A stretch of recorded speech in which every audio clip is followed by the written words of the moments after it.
चाहत में अक्सर लोग गलत राह पर चल पड़ते हैं।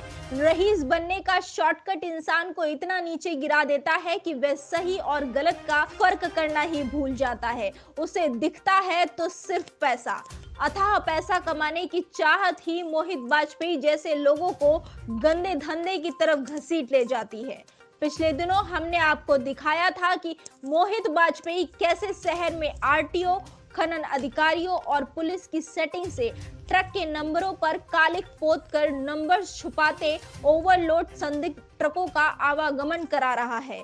इन्हीं हाई नंबर्स वाले ट्रकों से खनिज परिवहन की आड़ में मादक पदार्थों की तस्करी करने के भी गंभीर आरोप लगते रहे हैं।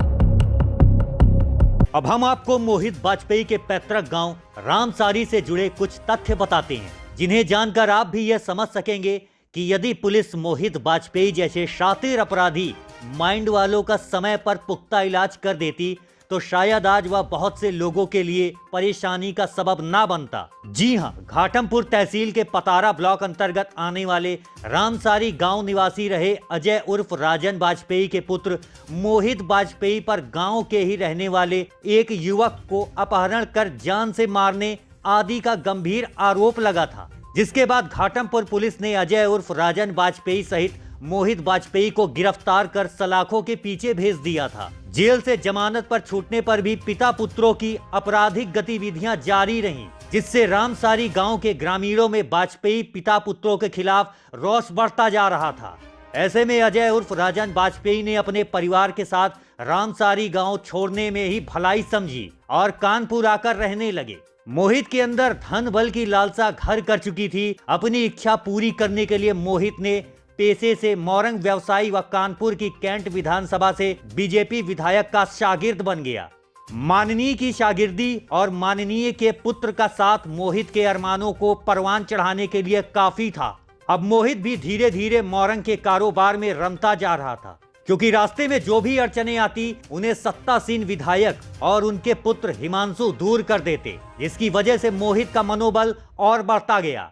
आलम तो यह था कि विधायक की धौंस में मोहित अपनी स्कॉर्पियो कार में लाल बत्ती तक लगाने लगा और इसी लाल बत्ती के बल पर वह मादक पदार्थ की तस्करी मार्ग पर चोरी छिपे चल पड़ा था।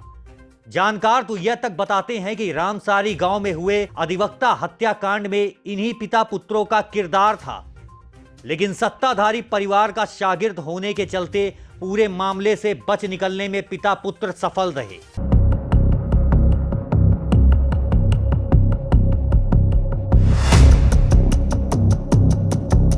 बढ़ते समय के साथ मोरंग कारोबारी विधायक की कुर्सी चली गई और पावर भी कम हो गया, तो भला मोहित बिना पावर वाले नेता का चेला कैसे बना रह सकता था, क्योंकि बिना पावर के अवैध कारोबार कैसे हो सकता है। अतः माननीय भदौरिया जी से मोहित ने किनारा कर लिया और धीरे से पावर बैकअप के लिए हरि भजन में मुग्ध विधायक जी की शरण ले ली। ईश्वर की सेवा में लीन रहने वाले माननीय विधायक को शायद ही पता होगा कि उनके ही सीयूजी नंबर का उपयोग कराकर यह शातिर माइंड अपराधी प्रवृत्ति का मोहित वाजपेयी पुलिसिया अधिकारियों की सख्त कार्यवाही से बच जाता है, जिसका खामियाजा निर्दोष जनता को भुगतना पड़ता है।